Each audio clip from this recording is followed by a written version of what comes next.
Remember when low fat meant good for you? When every lunchbox and tea break came with something that looked wholesome, a cereal bar, a rice cake, or that digestive biscuit for your digestion?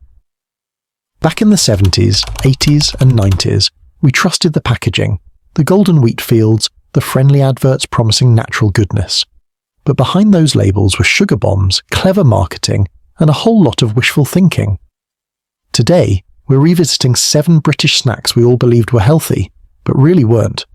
Let's start with the national treasure that fooled almost everyone, the humble digestive biscuit. The McVitie's Digestive, possibly the most British biscuit of all.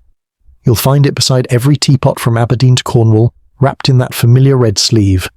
For decades, it carried a health halo. Even the name sounded virtuous, digestive, as if it worked medical magic. But that title was pure Victorian marketing. The original 19th century recipe used a pinch of baking soda, once thought to help digestion. By the 70s and 80s, that idea was long gone, but the myth remained. Advertised as wholesome wheat biscuits, they seemed the perfect light snack with your cuppa. Yet 2 plain digestives hold about 70 calories each, plus more sugar and fat than you'd expect. Add chocolate and you're halfway to cake territory. Still, we adored them. The warm smell of baked wheat, that perfect dunk that melts just before it breaks. They weren't health food, they were comfort disguised as virtue. But in Britain, when something claims to aid digestion, we rarely argue. We just pop the kettle on and reach for another. And if digestives were our wholesome treat, the next snack was our guilt-free crunch, light, airy, and completely misleading. Ah yes, the rice cake. That squeaky circle of air we all convinced ourselves was the height of healthy eating.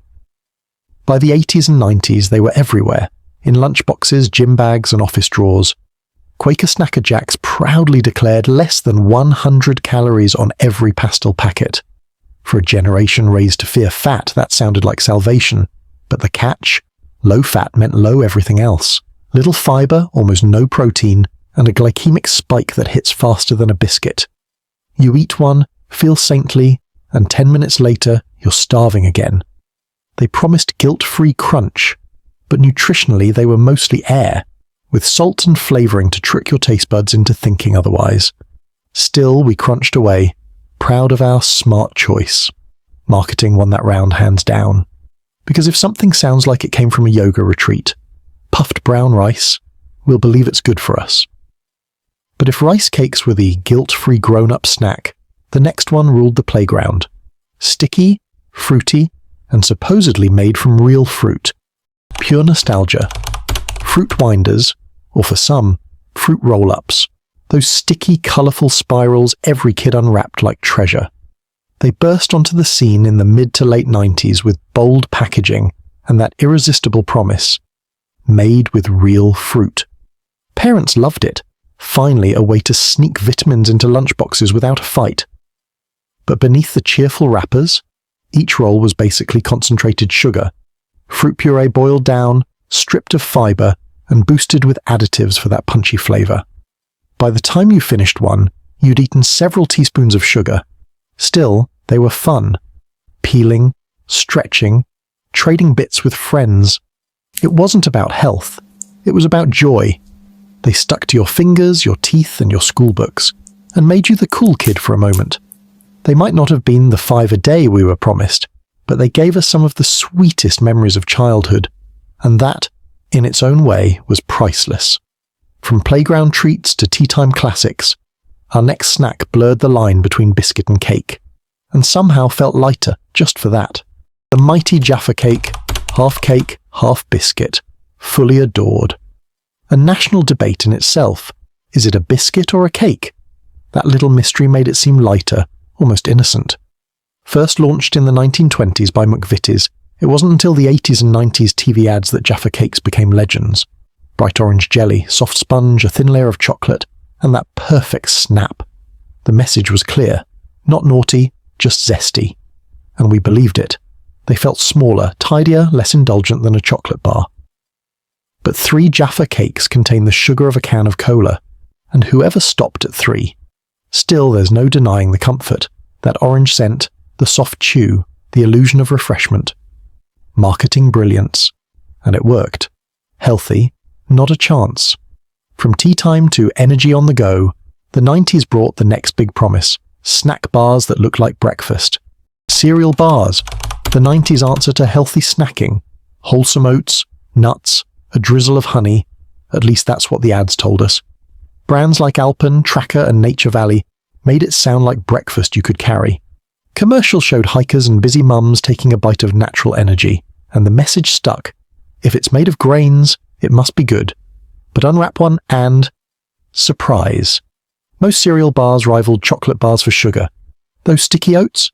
Held together with glucose syrup, that glossy top, caramel.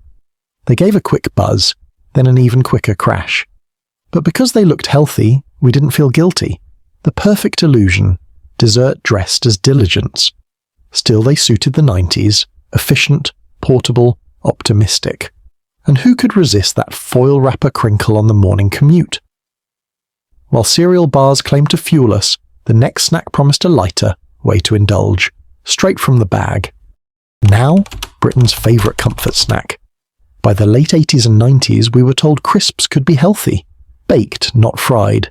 Made from vegetables, not potatoes. Earth tone packets whispered natural and low fat. It felt like redemption for crisp lovers everywhere. But here's the crunchy truth. Most weren't better at all.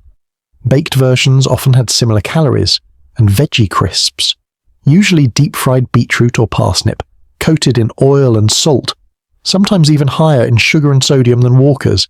They felt different.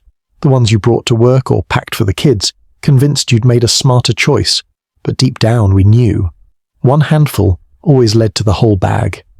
Healthier crisps were just crisps in disguise. And while those claimed to be better for us, our final snack was the ultimate illusion: sweet, soft, and proudly light. Angel Delight. That instant pudding that felt like magic in a glass. Whisked in minutes, it promised joy and a touch of luxury at tea time. Launched in the late 60s by Birds, it became a family favourite overnight. Adverts showed smiling kids, proud mums, and bowls of pastel pink and butterscotch. It looked light. It tasted light. It pretended to be light. But inside that fluffy swirl, a sugar storm. One small serving held about 5 teaspoons, and once you added milk it rivaled most desserts.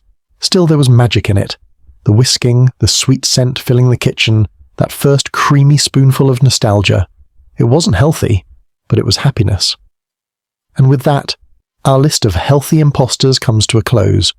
But before we finish, what did these snacks really teach us? 7 snacks that fooled us all, from wholesome digestives to light angel delight. Proof that marketing can make sugar look saintly. But don't worry, nostalgia's allowed. These treats were part of our childhoods, and that's something to smile about.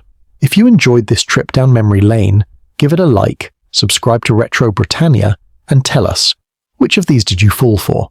Because some myths may fade, but the memories remain delicious.